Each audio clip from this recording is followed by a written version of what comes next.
Olá, seja bem-vindo ao curso Segurança no Desenvolvimento de Software da SafeSource. Meu nome é Ricardo Albuquerque.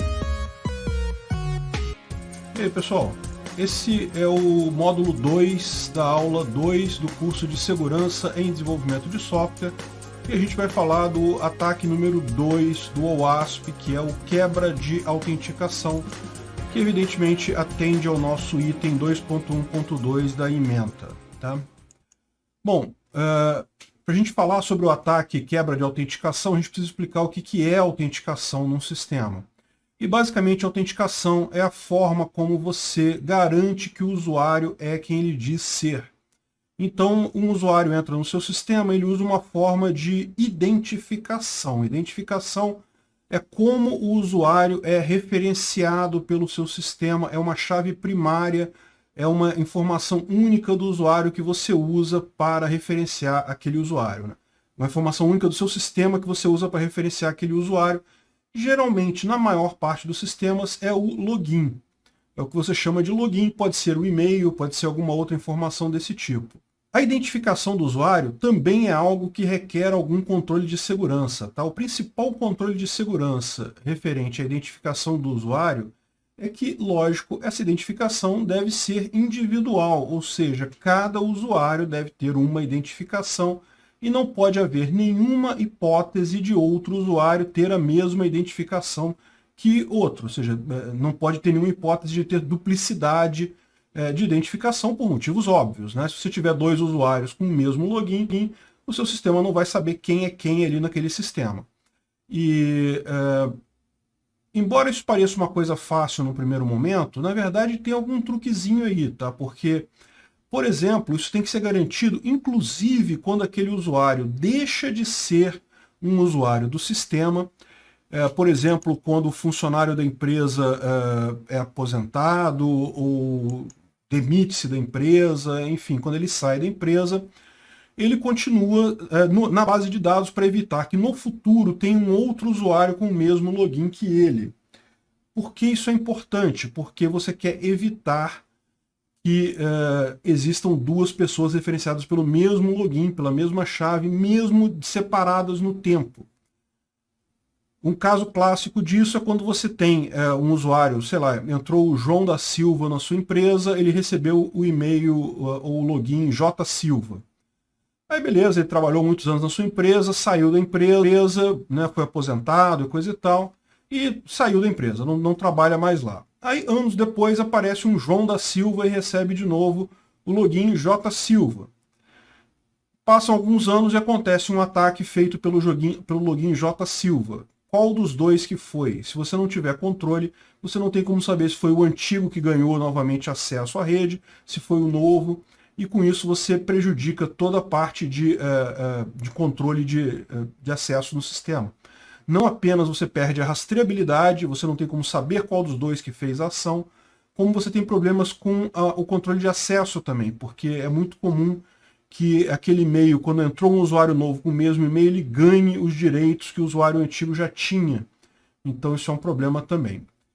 Esse requisito, no final das contas, a gente vai falar sobre isso mais adiante, mas é basicamente feito na forma da remoção de usuários lógica. O seu sistema tem uma grande tabela de usuários e quando o usuário deixa de ser usuário do sistema, ele nunca é removido fisicamente dessa tabela, ele é removido apenas logicamente da tabela, apenas marcado como não sendo mais um usuário ativo, e ali ele pode, se outra pessoa entrar e tentar usar o mesmo login, não vai conseguir, porque o usuário antigo ainda está lá. Mas isso é identificação. A identificação é o mais simples. Só que além de você identificar o usuário, pedir o login dele, você tem que ter uma forma de garantir que aquele usuário é quem ele está dizendo que é. E só existem três formas de se fazer isso. A chamada autenticação conhecimento, autenticação posse ou autenticação biométrica. Autenticação conhecimento é algo que só o usuário sabe. Se só o usuário sabe determinada coisa e você pergunta isso para o usuário e o usuário responde aquela coisa que teoricamente só ele sabe, você sabe que ele é quem está dizendo que é. O que é isso? Em última análise, é a senha. A autenticação posse é quando o usuário é a única pessoa que tem algo específico. Então você pede para o usuário, por exemplo, inserir o cartão dele, passar o cartão dele num leitor de cartão, ou inserir uma USB, alguma coisa do gênero. Como só aquele usuário tem aquele elemento, então ele consegue também se autenticar. Você tem certeza que ele é quem está dizendo ser. E por último, você pode fazer por reconhecimento de características físicas. A digital do dedo, reconhecimento facial, íris, face, enfim. Tem uma série de formas de fazer isso. Todas essas são formas de autenticação de usuário. A gente vai falar muito mais sobre autenticação lá na frente, quando a gente estiver falando de controles de segurança, a gente vai entrar a fundo nisso. Aqui eu vou dar só uma repassada rápida para a gente explicar o ataque em si, mas a gente vai falar muito mais sobre isso mais adiante. Então, vamos falar um pouquinho rapidamente sobre a autenticação biométrica. Ela está sendo cada vez mais usada.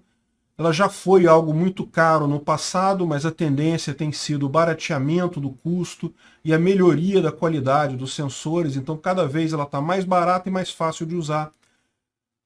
A mais comum delas é pela digital do dedo. É um problema, porque você chamar de autenticação digital, o pessoal entende como certificado digital e coisa e tal.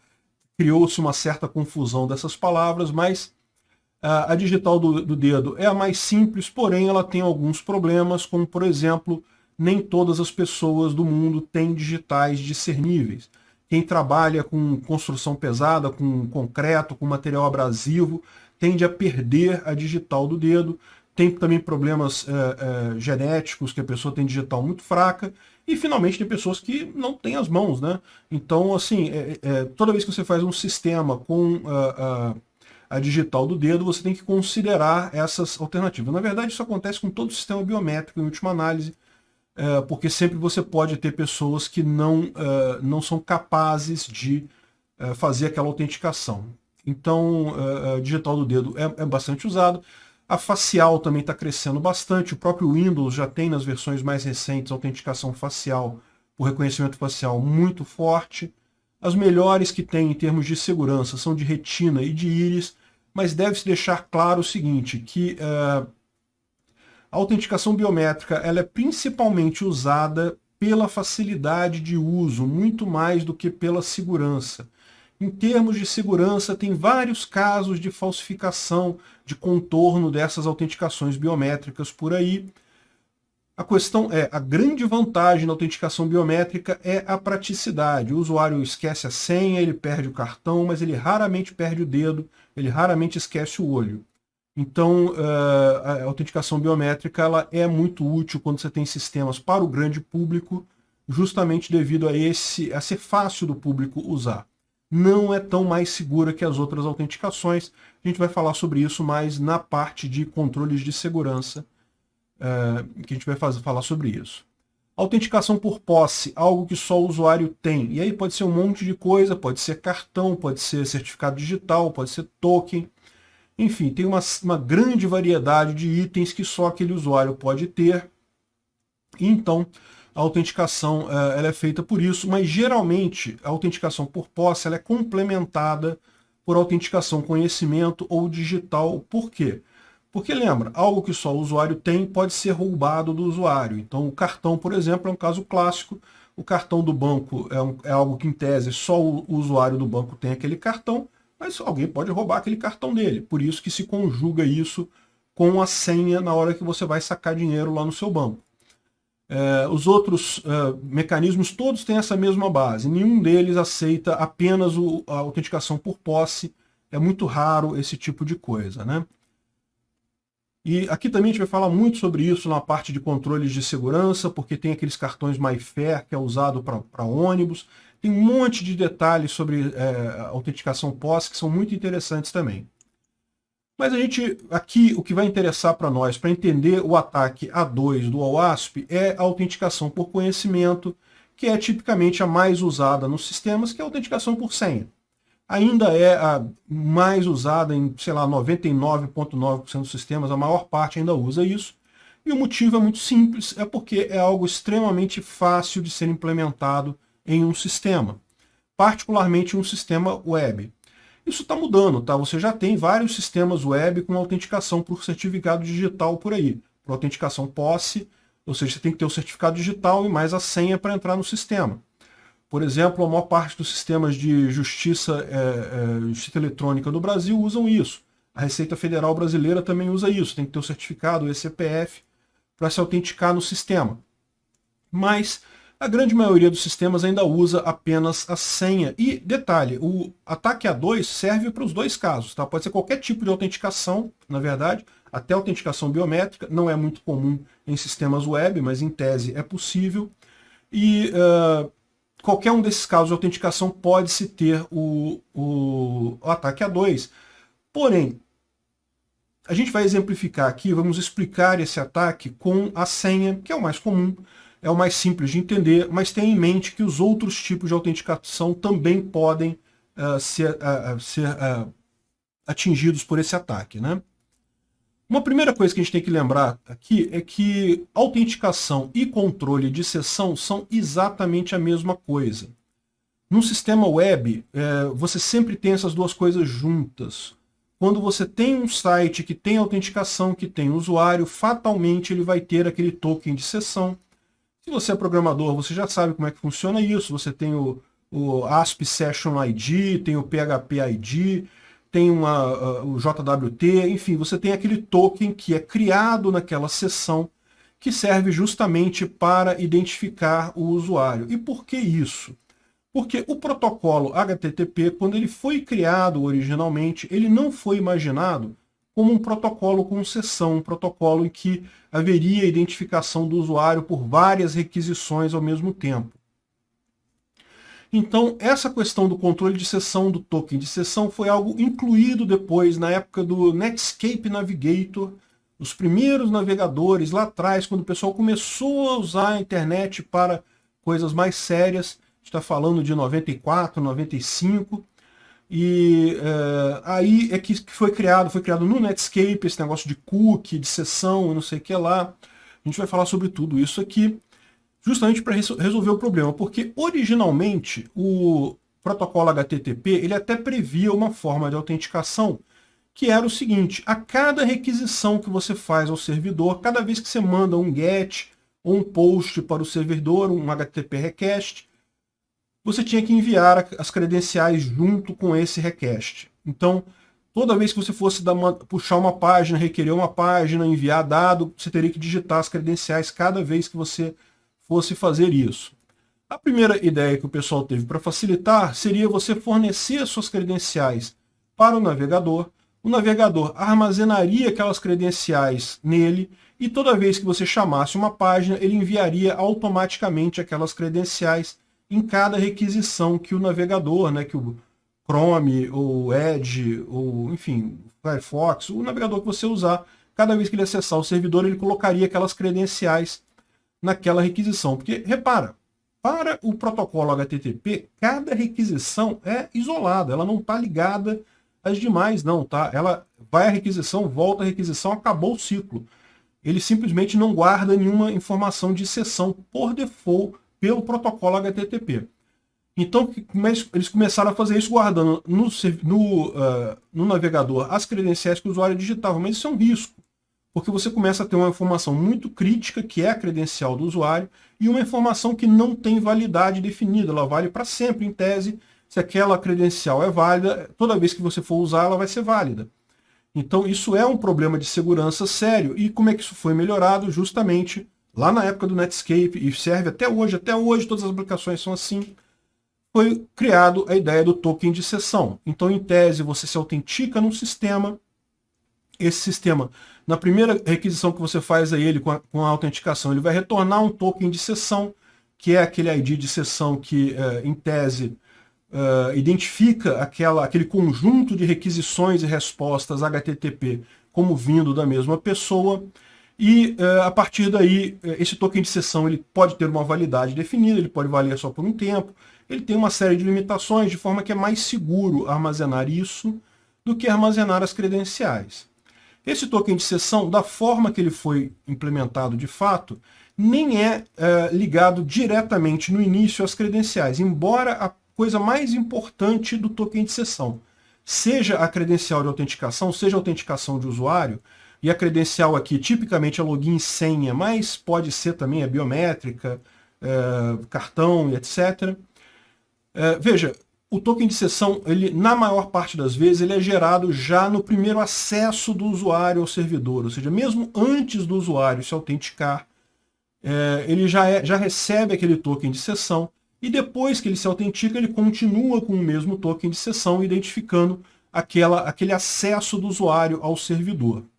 Isso é uma coisa importante, inclusive, porque isso é um dos ataques que faz parte desse grupo do quebra de autenticação, que é justamente você capturar esse token de sessão antes da autenticação em si. Então, basicamente, o que é esse quebra de sessão do OWASP, o ataque A2? Ele, na verdade, pode ser dois grandes grupos de ataques. Tá? Não é um ataque único, são dois grandes grupos de ataque. O primeiro é um conjunto de ataques que visa obter a credencial de autenticação do usuário, então identificar login e senha, identificar seja lá qual for o método de autenticação que aquele site usa, identificar essas informações por fragilidades na implementação disso. E um outro conjunto de vulnerabilidades que se refere a obter o token de sessão. Ou seja, se você tiver o token de sessão, é basicamente a mesma coisa que você obter a credencial, porque se você pegar aquele token de sessão e mandar uma requisição para o servidor com aquele token de sessão, o servidor vai achar que vem daquele usuário. O servidor não tem como saber que é de outro usuário. Ele não faz controle por IP, por nada, nenhum outro mecanismo. Ele faz o controle. Ele pode, em tese, fazer controle por IP, tá? Ele não faz nativamente o controle por IP. Numa aplicação você poderia incluir isso, mas tipicamente as aplicações não fazem isso porque também você forjar o IP é muito simples, né? Então, mas o ponto aqui é, na maior parte dos casos, se você roubar o token de sessão, você consegue mandar uma requisição como se fosse aquele usuário e o servidor vai responder como se fosse o usuário. Então, é basicamente o mesmo que você obter as credenciais do usuário, o login e a senha dele. Esse, então, é o A2 do OWASP de 2017, que também é o mesmo do 2013. Esses são os dois principais ataques, injeção e quebra de autenticação, não mudam, se não me engano, desde 2010 são os maiores. E, de novo, aqui também, da mesma forma que o injeção não é um ataque só, é um conjunto de ataques, aqui também não é um ataque só, é um conjunto de ataques, um conjunto de situações preocupantes, referentes tanto à autenticação do usuário quanto ao gerenciamento de sessão. E como são esses ataques de quebra de autenticação? Então, por exemplo, o primeiro deles, que é a possibilidade de algum atacante obter o acesso à credencial daquele usuário, é muito importante você ter uma série de características de segurança no seu sistema ao tratar da senha de autenticação. Tá? Então, por exemplo, a métrica da senha, que é o tamanho mínimo da senha, ela não pode ser uma senha muito pequena, ela deve requerer letras maiúsculas, minúsculas, dígitos, sinais, para dificultar a possibilidade de um atacante identificar essa senha por força bruta. Ela deve também evitar, tem uma lista de senhas ruins, que é recomendável você evitar essas senhas comuns e ruins.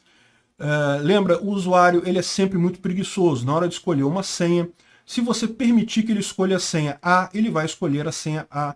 E isso é uma coisa que vai levar fragilidade ao sistema, porque veja, quando o usuário escolhe mal uma senha, ele está deturpando o funcionamento do sistema. Não é uma questão do usuário se importar ou não. O fato é que o sistema não tem como saber se o usuário é quem ele está dizendo que é, se a senha for muito simples. Tipicamente, tamanho de senha, a gente vai falar mais sobre isso mais adiante, mas não é recomendado nada abaixo de 12 caracteres para aplicações internas ou 8 caracteres para aplicações externas. E tem um motivo para haver essa diferenciação, mas a gente vai falar mais adiante nisso daí, lá nos controles de segurança, explicar exatamente qual é a lógica desse tipo de tamanho, como que você escolhe isso.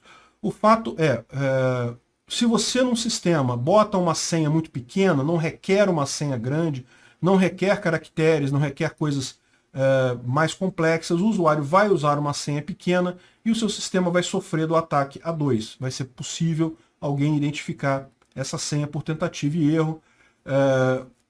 Tem uma lista que é lançada de tempos em tempos das senhas mais usadas, e tipicamente password ou 1, 2, 3, 4, 5, 6 são as mais usadas, e isso é uma coisa terrível, realmente você não pode aceitar essas senhas muito simples, né?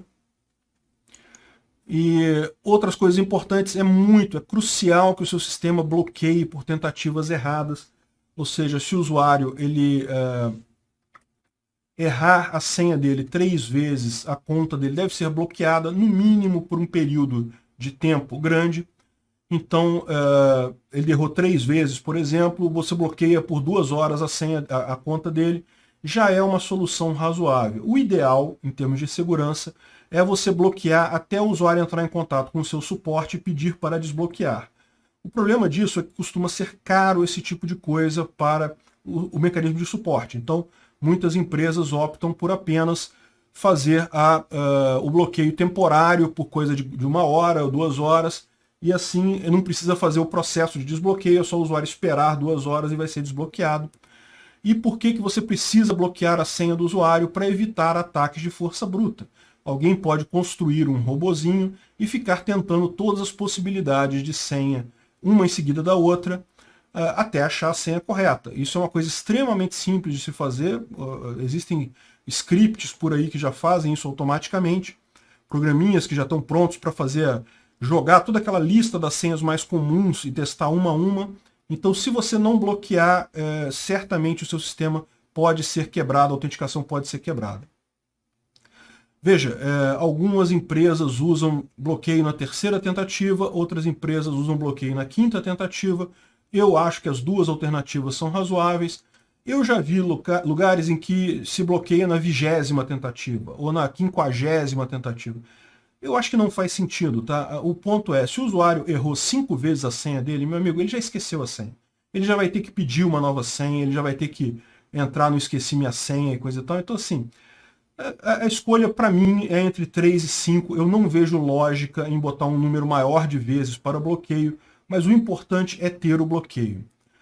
Como eu falei também, não permitir senhas comuns, você evitar senhas que são apenas sequências de números, evitar aquelas senhas mais conhecidas. Quando o seu usuário for criado, ele não pode ter uma senha fixa, isso é um erro muito comum, é impressionante como tem sistema que erra desse jeito. Quando o usuário é criado no sistema, ele tem uma senha inicial fixa, e depois o usuário entra lá e vai trocar a senha para outra senha que ele queira. É lógico que isso deixa o sistema suscetível, porque um atacante pode ir lá e tentar pegar o usuário justamente antes do usuário real fazer o primeiro login. Pior ainda quando a senha inicial é fixa e não requer que o usuário troque a senha, porque sabe o que acontece nesse caso, né? O usuário continua com a mesma senha fixa, única, sempre. E isso é um problema. Lembra, a autenticação é função do sistema, não é do usuário. É o sistema que tem que garantir que o usuário vai se autenticar, vai escolher algo que só ele sabe. Então, você criar uma senha inicial, a gente vai falar sobre isso daqui a pouquinho e vai falar com mais detalhe lá nos controles de segurança, como é que deve ser feito esse processo da senha inicial. O ideal é ela ser uma senha sorteada aleatoriamente, enviada para o usuário de alguma forma. Que, na verdade, tem 2 formas. Uma forma é o usuário já escolher a senha dele no cadastro. Isso é uma alternativa. Outra forma é você gerar uma senha aleatória inicial e obrigar ele a trocar esse inicial no primeiro login. Mas a gente vai falar mais sobre isso lá na frente. A troca periódica de senha é um mecanismo que é muito comum em empresas, autenticação interna. Para a autenticação externa é um problema, porque toda vez que o usuário é forçado a trocar a senha, acontece quase sempre a mesma coisa. O usuário troca a senha e imediatamente em seguida ele esquece a senha nova dele. Isso é a coisa mais comum do mundo, isso gera uma quantidade de suporte enorme, de forma que a maior parte das empresas, quando faz sistemas para o público em geral, elas abrem mão dessa troca periódica de senha. É menos seguro? Sim, é menos seguro, a gente vai explicar por quê, mas em sistemas para o público em geral não tem jeito. Se você colocar uma senha e obrigar o usuário a trocar a senha de tempos em tempos, o que vai acontecer é que ele vai passar a usar a reativação de senha toda vez que ele for usar no seu sistema. Toda vez que ele for entrar no sistema, ele vai esquecer a senha, vai pedir para recuperar a senha e assim vai criar uma nova senha e vai ser assim para sempre. O que é uma alternativa, mas como a gente vai ver mais adiante, se é para fazer assim, por que não usar autenticação federada? Por exemplo, confiar no Google. de uma vez, né? Porque se o seu usuário está toda vez que está entrando no sistema, está pedindo a recuperação da senha dele para um e-mail do Google, a segurança do seu sistema já é a segurança do e-mail do Google. A segurança é sempre o elo mais fraco, então não tem essa, né? A gente vai ver também no Esqueci Minha Senha, né? Como é que funciona isso, tem alguns controles também importantes aí. Mas tudo isso, se você não fizer direito no seu sistema, você corre o risco de ter quebra de autenticação. Mas mais do que isso, não é só isso. Você tem preocupações na hora de você armazenar a sua senha no banco de dados. Jamais armazene senha em claro, senha do usuário em claro. É impressionante como tem gente que cai nesse erro. E por que não pode armazenar a senha em claro do usuário? Poxa, eu tenho um banco de dados, o banco de dados está aqui, ninguém vai olhar, só o pessoal meu do desenvolvimento, o pessoal interno. Justamente por causa disso, por causa desse pessoal interno. Esse pessoal interno pode roubar o seu banco de dados e causar uma tragédia no seu sistema. Infelizmente, o sistema tem que ser protegido também dos desenvolvedores, administradores de dados e tudo mais. O que mais tem por aí é caso de ação que aconteceu com um banco de dados que foi roubado da empresa por alguém que trabalhava na empresa. Então, não pode ficar em claro no banco de dados. Sem contar, lógico, o risco de ter alguma outra vulnerabilidade que o atacante externo consiga chegar no banco de dados e ali consiga fazer um SQL injection, como a gente viu, consiga baixar o banco de dados. Então, assim, o fato é, se o atacante conseguiu chegar a esse ponto, é provável que o hash não seja de grande ajuda também. Se vocês viram um exemplo que tem lá no canal SafeSource de ataque Blind SQL Injection, você vê que o próprio SQL Map, que faz o Blind SQL Injection, ele já te oferece depois para fazer a força bruta no hash. Então, não sei se resolve muito, mas de qualquer forma o hash já diminui a chance de pelo menos administradores do banco de dados, desenvolvedores, terem a senha dos usuários finais, né? E o hash, vocês sabem, a gente vai falar um pouquinho mais adiante aí, acho que a gente já pode pular para a próxima transparência. O hash é literalmente mistura. O que quer dizer isso? É uma criptografia de mão única. Você pega a senha, aplica um algoritmo de hash, deixa eu marcar isso aqui, você pega a senha em claro, aplica um algoritmo de hash e você tem o hash disso daqui. Isso aqui é só um exemplo, tá, gente? Não é um hash de verdade, não. É só um monte de caracteres que eu botei aqui como exemplo. Existem vários algoritmos que fazem isso, estão escritos aqui. A grande coisa desses algoritmos é, se você tem essa senha, não existe nenhum algoritmo, nenhuma forma de você obter de volta o texto em claro. Então, aquela senha que foi transformada em hash armazenado no banco de dados, ela foi, em tese, perdida para sempre. Você não tem como retornar ela. Poxa, mas então como é que eu vou saber quando o usuário logar no sistema? É simples. O usuário logou no sistema, ele digitou a senha de novo. Você calcula novamente o hash daquela senha que ele digitou e compara o hash com o hash. Embora o hash não tenha como retornar ao texto em claro, ele vai ser sempre o mesmo se a senha digitada for a mesma. Então, basta você pedir para o usuário digitar a senha dele lá no sistema, o sistema vai calcular o hash daquela senha e vai checar se a senha está a mesma, o hash é o mesmo do banco de dados. Existem vários algoritmos de hash que são usados hoje em dia. O MD5 e o SHA-1 já não são recomendados, tá? Se você usa hoje MD5 e SHA-1, por favor, considere fazer uma migração da sua base, tem como fazer isso, mas basicamente você precisa pedir uma troca de senha do usuário, porque o que você vai fazer? Quando o usuário que está hoje autenticado com SHA-1, ele vai entrar no sistema, você vai checar que ele é ele mesmo, então você pede para ele digitar uma nova senha, e essa nova senha você vai cadastrar ela com SHA 256 ou 512. Então, essa é a forma de você migrar de MD5 para SHA 256. É uma fórmula, é uma coisa demorada, porque o usuário tem que entrar e trocar a senha dele. Então, MD5, SHA-1 não é que estejam quebradas, tá? A questão é, já houve vários ataques de colisão com essas senhas e da experiência do passado, uma vez que um hash tem ataque de colisão provado, a chance dele ser totalmente quebrado cresce muito. Então a gente não recomenda mais, é importante fazer isso. enquanto ainda não é totalmente inseguro, porque daqui a pouco vai ser. E quando você for trocar a senha o algoritmo de hash, eu tenho uma dica que vale muito a pena você trocar para SHA-512. Por que isso? Porque o SHA-256, que seria a situação mais normal de você trocar, o primeiro nível para você trocar, por um acaso é o mesmo algoritmo que o Bitcoin usa para mineração. E qual o problema disso? Bom, não tem problema nenhum a princípio. A questão toda é que, pelo Bitcoin usar esse algoritmo, existem hoje no mercado um sem número de ASICs, que são chips feitos sob medida para fazer força bruta em hash. Em última análise, o que o Bitcoin faz, a mineração do Bitcoin, é um ataque de força bruta, é uma charada que é, em última análise, um ataque de força bruta. Então, em tese, você pode usar uma ASIC de mineração Bitcoin para quebrar uma senha SHA-256. Portanto, se o seu sistema usar SHA-256, ele está arriscado a ser mais frágil a segurança dele por conta disso.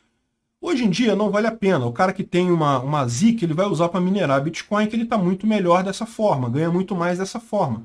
Mas a gente não sabe o dia de amanhã. Vai que o dia de amanhã o Bitcoin tem tanto minerador no mundo que não vale mais a pena minerar, e aí o cara fica com uma ASIC parada em casa e ele resolve usar ela para quebrar o hash de senhas. Então isso aí é um ponto que pode conferir uma certa fragilidade ao seu sistema se ele usar SHA-256. Então, como esse processo de mudar de SHA-1 para SHA-256 é penoso, eu recomendo já mudar de uma vez para SHA-512, que você não corre esse risco.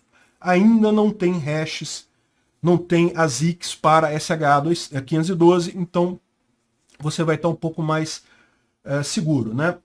Repara uma coisa, como eu falei para vocês, isso aqui eu já estou imaginando que já está armazenado o hash da senha no banco de dados, mas mesmo se o atacante tiver acesso ao hash da senha, isso já é uma fragilidade de segurança, tá? Essa tabela também tem que ser protegida no banco de dados e, particularmente, ela tem que ser mantida com segurança lá no banco de dados para evitar que alguém obtenha essa tabela. Se o atacante tiver essa tabela, ele pode usar um sistema como o Rainbow Tables Cracking, que faz essa força bruta sobre a senha e obter a senha original a partir do hash. Como eu falei, o hash não tem nenhuma forma de você obter a senha original, mas o que você pode fazer? A força bruta consiste em você tentar todas as senhas possíveis até que uma tenha aquele mesmo hash que está lá. Então é um ataque de força bruta.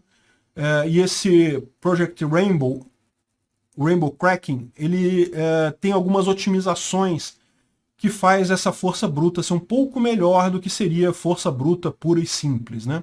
E no caso, se você usar SHA-256, você pode usar um ASIC também para isso, que seria algo bastante complicado.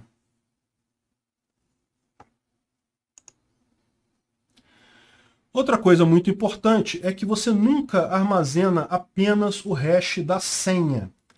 Quando você armazenar o hash, você vai concatenar o login do usuário com a senha com um salt e vai calcular o hash disso tudo.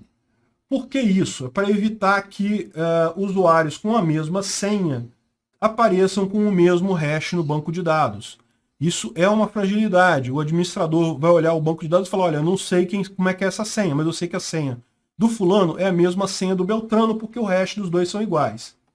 Tá vendo? Aqui é um caso de hash apenas da senha. O que você vai fazer? Você vai fazer login e senha. Além disso, desculpa, antes disso aqui.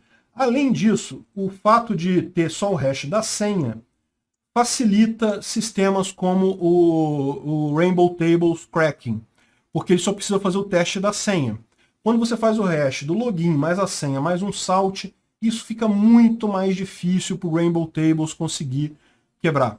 Fica praticamente impossível, porque ele tem que juntar todas essas coisas aqui e testar uma a uma para poder fazer a validação.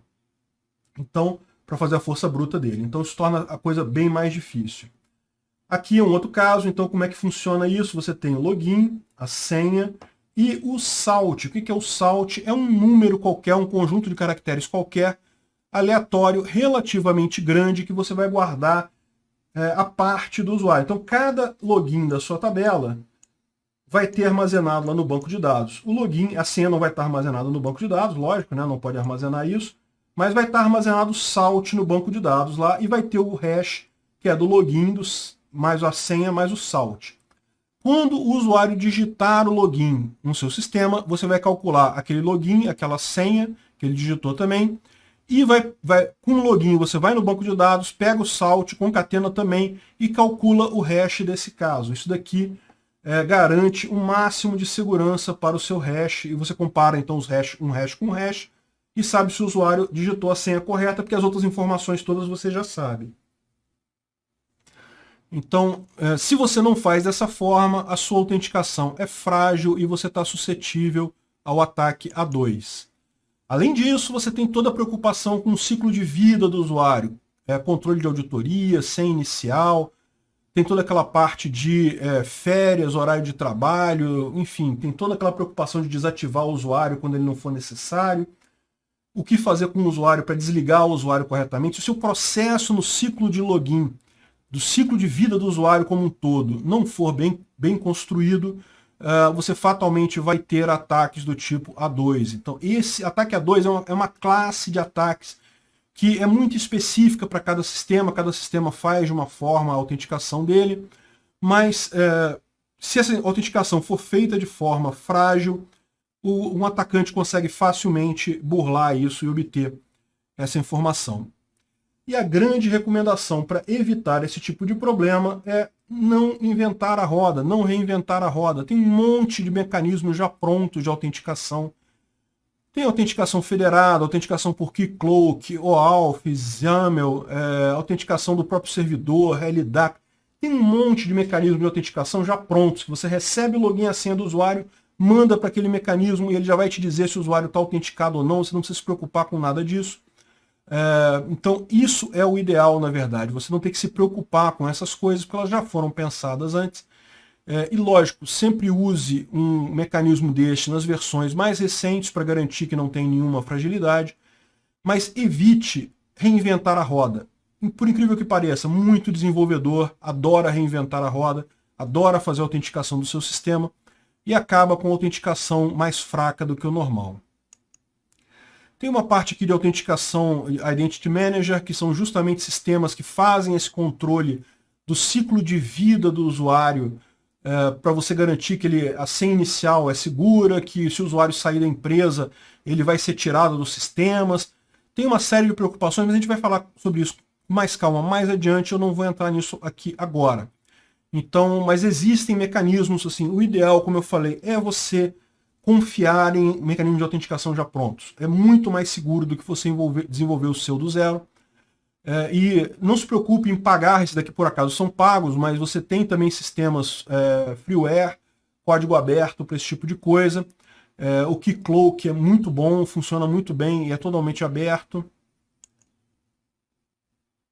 E, gente, só lembrando, eu estou falando essas coisas sobre esses mecanismos de segurança aqui, a gente vai rever tudo isso em detalhe mais adiante, tá? Eu só estou explicando para vocês entenderem o ataque A2 do OWASP. Bom, como eu falei para vocês, então no momento que você faz a autenticação, o servidor ele precisa ter uma ligação, precisa saber que aquela máquina, aquelas requisições e respostas daquela máquina vêm da mesma máquina, vem do mesmo usuário que está autenticado ali. Como é que eles fazem isso? Tem uma série de formas de você armazenar esse token de sessão. Ele pode ser armazenado num cookie, num campo oculto de formulário, na própria URL do sistema. Tem uma série de formas de você armazenar isso. Eu vou explicar aqui. Para o cookie, vocês vão ver que as coisas também, as outras coisas têm mais ou menos a mesma lógica, né?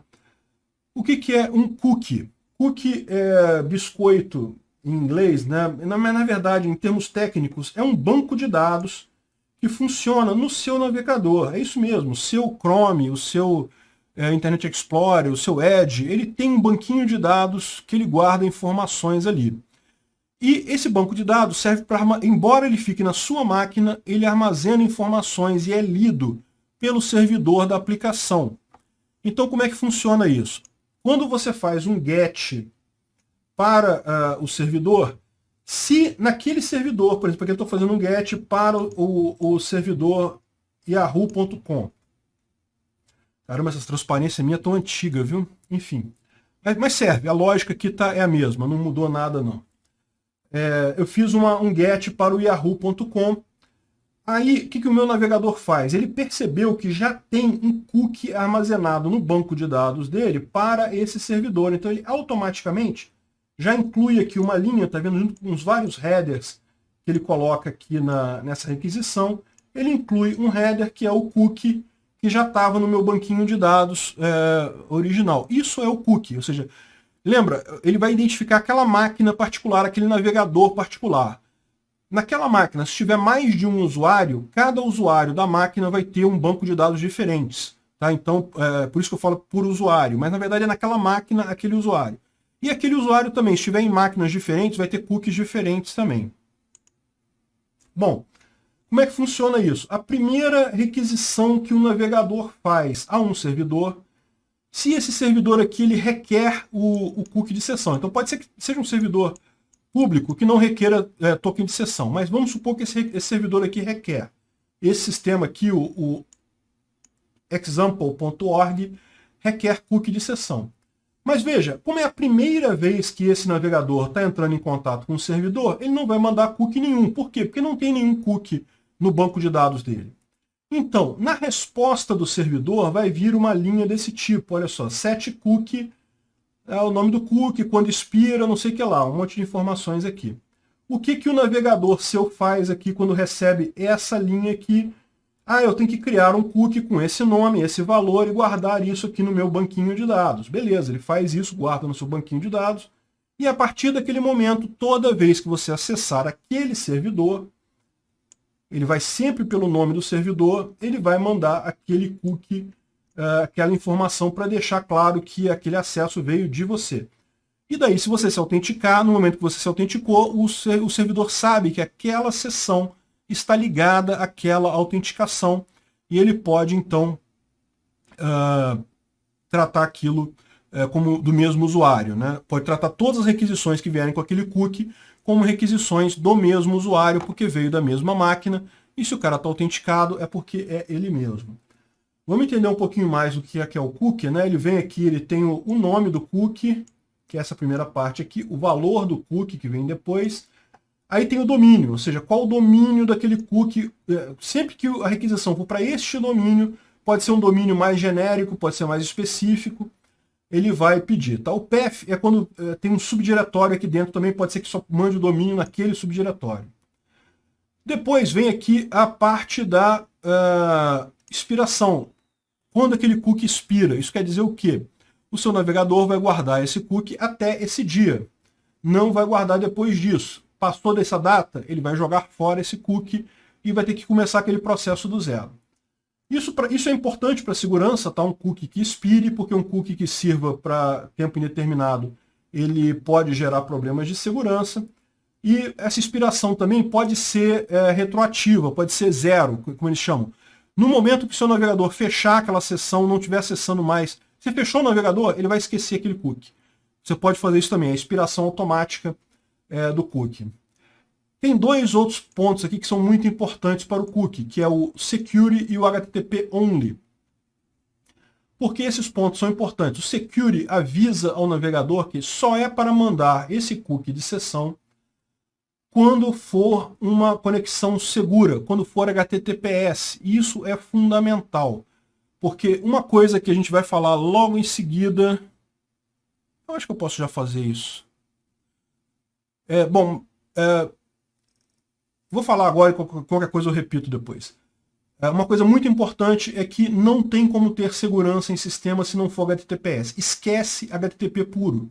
Não existe mais isso em momento nenhum. Não, aquele negócio, vou fazer HTTP puro nas páginas iniciais, aí depois do login eu boto HTTPS. Não funciona, porque olha só, no HTTP puro, já formou o cookie de sessão, você já tem o nome do cookie aqui. Aí uma pessoa que esteja atacando a sua rede, ela já pode pegar aquele nome do cookie enquanto é HTTP. Aí o cara fez login, ele tem o mesmo cookie de sessão. Ele consegue invadir essa sessão dessa forma. Consegue contornar o sistema dessa forma. Hoje em dia, não se usa mais HTTP puro. Ponto final, acabou. É só HTTPS em qualquer aplicação, para qualquer coisa. tem tem muitas, números é ótimo, tem um sem número de ataques que o HTTPS evita. A gente vai falar sobre isso em detalhes. E o que é o HTTP Only? Significa que esse cookie não vai ser acessível via JavaScript. Tá?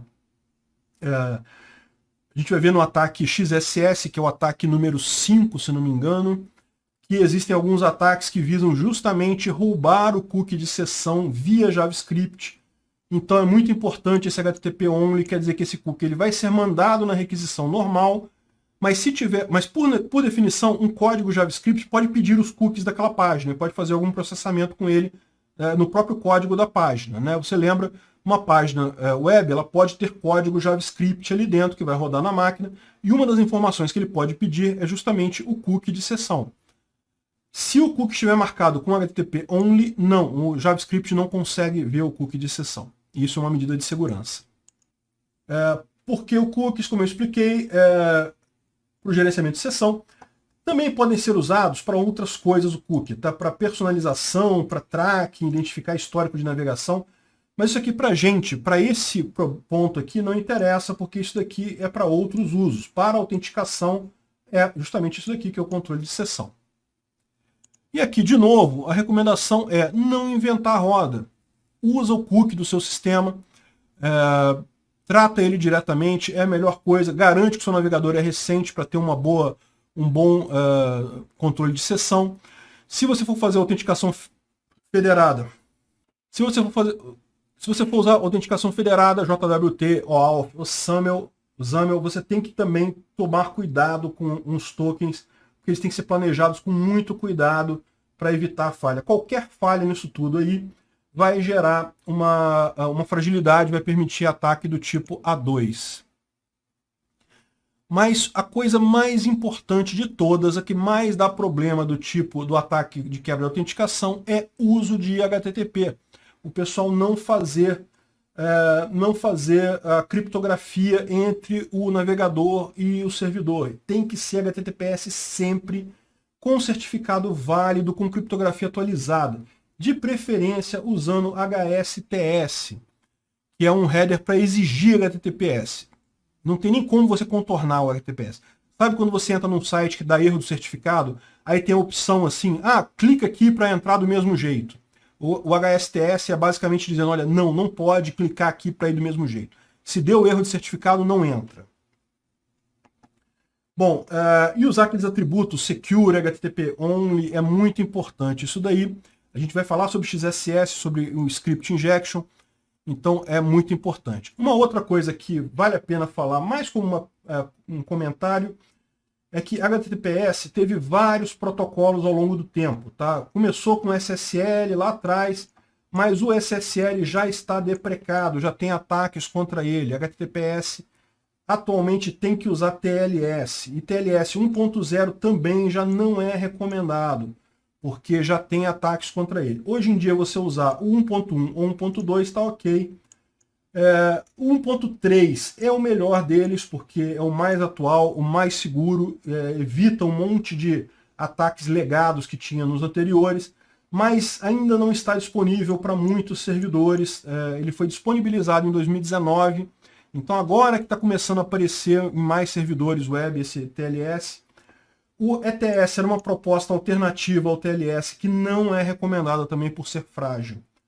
Então, tipicamente, você não precisa se preocupar com isso na sua aplicação, isso é uma questão do servidor web, mas tipicamente fique ligado nesse tipo de coisa, porque se o seu servidor web for antigo, você pode ter um desses problemas, e através desses problemas, um atacante conseguir quebrar a autenticação do seu sistema.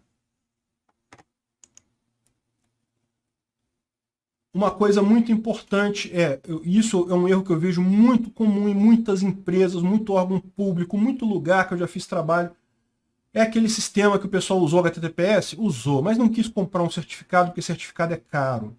Aí o que acontece? Criaram um certificado autoassinado interno deles mesmos, e aí toda vez que a pessoa entra no sistema para logar usar aquele sistema, aparece essa mensagem que tem um problema com esse certificado, porque na verdade o certificado é um certificado autoassinado, não é um certificado válido mesmo, e o pessoal do desenvolvimento fala assim, ah, não, mas tudo bem, você vai lá e clica em continue para essa página e tudo bem, tudo funciona.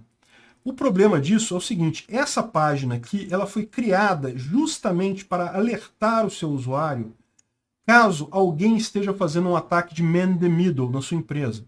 Se alguém estiver fazendo, se o seu certificado for legítimo e alguém estiver fazendo um ataque de man in the middle na sua empresa, ele vai receber essa tela, que é uma tela muito feia, e não vai entrar, vai saber que é um problema e não vai usar o sistema, não vai sofrer o ataque de man in the middle.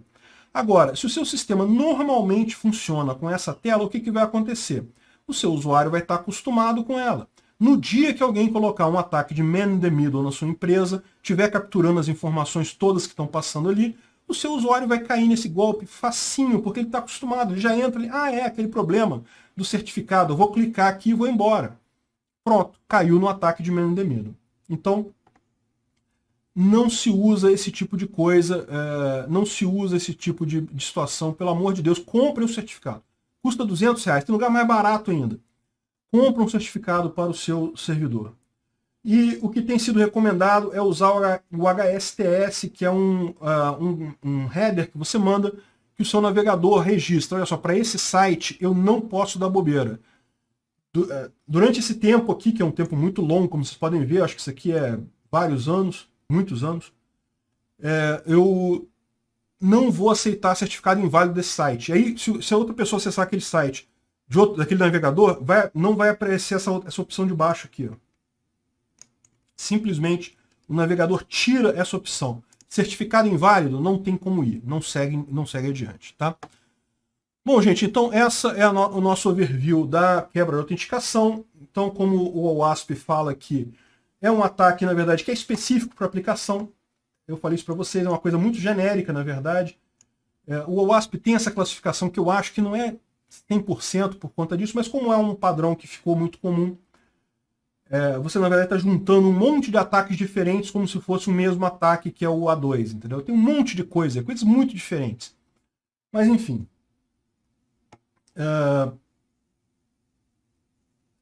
Existem muitos sistemas para testar isso, fazer teste exaustivo, força bruta.